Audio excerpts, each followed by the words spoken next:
સુરત શહેરની વરાછા વિધાનસભા બેઠક પરથી ચૂંટાયેલા ભાજપના ધારાસભ્ય કુમાર કાનાણી લોકમુદ્દા લઈને અવારનવાર પોતાનો અવાજ ઉઠાવતા હોય છે। પોતાના વિધાનસભા વિસ્તારની સમસ્યા અંગે તેઓ પત્ર લખીને જે તે વિભાગના મંત્રીઓ તેમજ મુખ્યમંત્રીને રજૂઆત કરતા હોય છે। એવામાં સુરતમાં ફેલાઈ રહેલા મચ્છરજન્ય રોગચાળાને લઈને કુમાર કાનાણીએ શહેરના મ્યુનિસિપલ કમિશનરને પત્ર લખ્યો છે।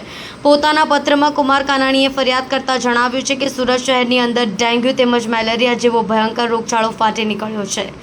સુરત મહાનગરપાલિકાનું તંત્ર માત્ર એસી ચેમ્બરોમાં બેસી કાગળ પર કામગીરી કરી રહ્યું હોય તેમ લાગે છે। સુરત મહાનગરપાલિકાએ નિંદ્રા અવસ્થામાંથી જાગી લોકોના આરોગ્યની ચિંતા કરી તાત્કાલિક ધોરણે ઠોસ કામગીરી કરવી જોઈએ। ડેન્ગ્યુ તેમજ મેલેરિયા જેવા ભયંકર રોગચાળાને કારણે લોકોના રોજબરોજ મૃત્યુઆંકમાં વધારો થઈ રહ્યો છે। હાલ સરકારી તેમજ ખાનગી હોસ્પિટલોમાં દર્દીઓને સારવાર માટે જગ્યા પણ મળતી નથી। બ્લડ બેંકોમાં પણ દર્દીઓને બ્લડ ઉપલબ્ધ થતું નથી। આવી ભયંકર પરિસ્થિતિમાં સુરત મહાનગરપાલિકા અને તેનું આરોગ્ય તંત્ર નિંદ્રાધીન અવસ્થામાં હોય તેમ લાગે છે। જે વિસ્તારમાં ડેન્ગ્યુ તેમજ મેલેરિયાના કેસો આવે છે તે વિસ્તારમાં આરોગ્ય તંત્ર દ્વારા ધૂમ્રસેલ અને દવા છંટકાવ જેવી કોઈ કામગીરી કરવામાં આવતી નથી। ફિલ્ડમાં આવા રોગોના નિયંત્રણ માટે કોઈપણ પ્રકારની સઘન કામગીરી થતી નથી। સુરત મહાનગરપાલિકાનું તંત્ર માત્ર એસી ચેમ્બરોમાં બેસી કાગળ પર કામગીરી કરે છે।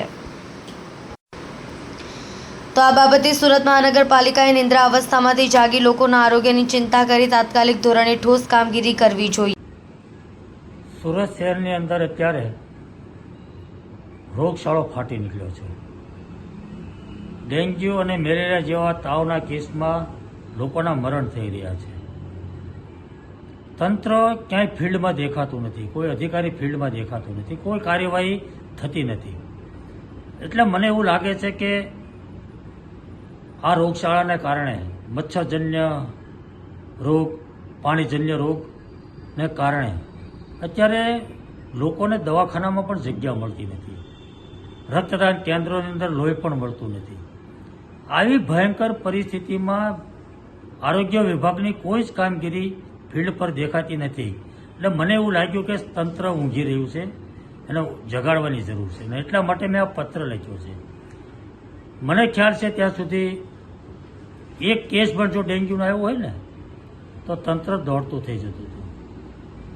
આજુબાજુ વિસ્તારમાં અધિકારીઓની ટીમ આવે, ધૂમ્રસેર થાય, એને ક્યાં ક્યાં જગ્યાએ પાણી ભર્યા છે એની તપાસ થાય, તંત્ર દોડતું હતું।